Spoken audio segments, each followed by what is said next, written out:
শ্যাম বেনেগলের অনেক ছবি দূরদর্শনের পর্দায় অনেকবার দেখানো হয়েছে, আর উনি দূরদর্শনের জন্য অনেক কাজ করেছেন।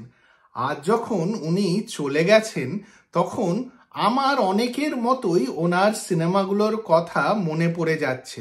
ভূমিকা, অঙ্কুর, সুরজ কা সাতওয়া ঘোড়া, মাম্মো, জুবেদা, এইরকম অনেকগুলো দারুণ দারুণ ছবির পরিচালনা শ্যাম বেনেগল করেছেন। তবে নিশান্ত বলে 1975 সালে উনি একটি ছবি বানান। আমার শ্যাম বেনেগলের খুব প্রিয় ছবির মধ্যে নিশান্ত সবচেয়ে প্রিয় ছবি। এই সিনেমাটা প্রথমবার আমি যখন দেখেছিলাম, আমার কিরকম যেন শকড লেগেছিল।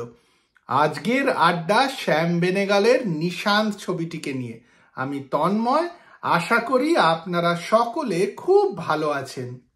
নিশান্তের গল্প ভারতবর্ষের একটি গ্রামের, যেখানে এক জমিদার আর তার ভাইয়েরা গ্রামের লোকেদের উপর নানাবিধ অত্যাচার করেন। তবে সবচেয়ে বেশি অত্যাচার করেন গ্রামের মহিলাদের উপর। যেই মহিলাকেই তাদের পছন্দ হয়, তারা জমিদার বাড়িতে উঠিয়ে নিয়ে চলে যান আর মহিলার উপর নির্যাতন করেন। গ্রামের অন্যান্য পুরুষেরা এই নির্যাতনের কোনোই জবাব দিতে পারেন না, সবাই সবকিছু মুখ বুজে সহ্য করেন। এই ভাইয়েদের মধ্যে একজন ভাই বিবাহিত, সে কিন্তু এই অত্যাচারের ভাগীদার হন না।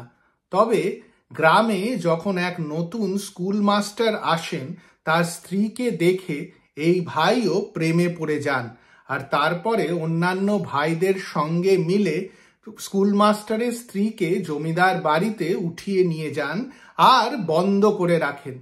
নিজের স্ত্রীকে হারানোর যন্ত্রণা স্কুল মাস্টার মেনে নিতে পারেন না, তাই উনি গ্রামের লোকেদের সঙ্গে কথা বলতে থাকেন যে জমিদারদের এই অত্যাচারের জবাব দেওয়া প্রয়োজন।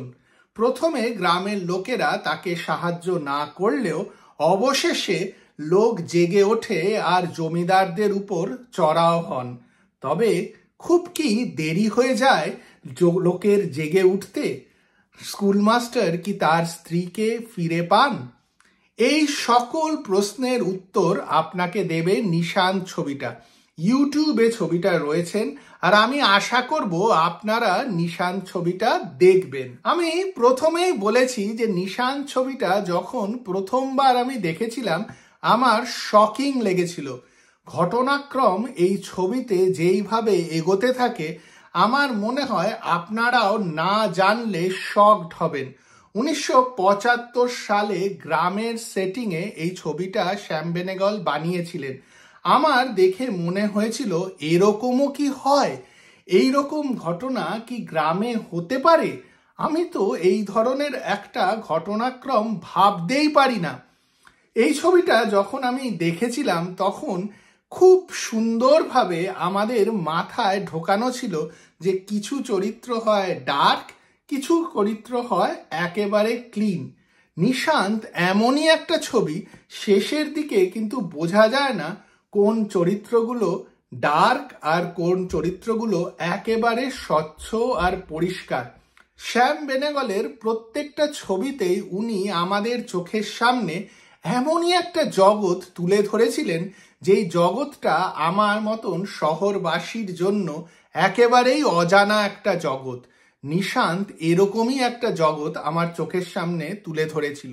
নিশান্তের স্টার কাস্ট কিন্তু দারুণ।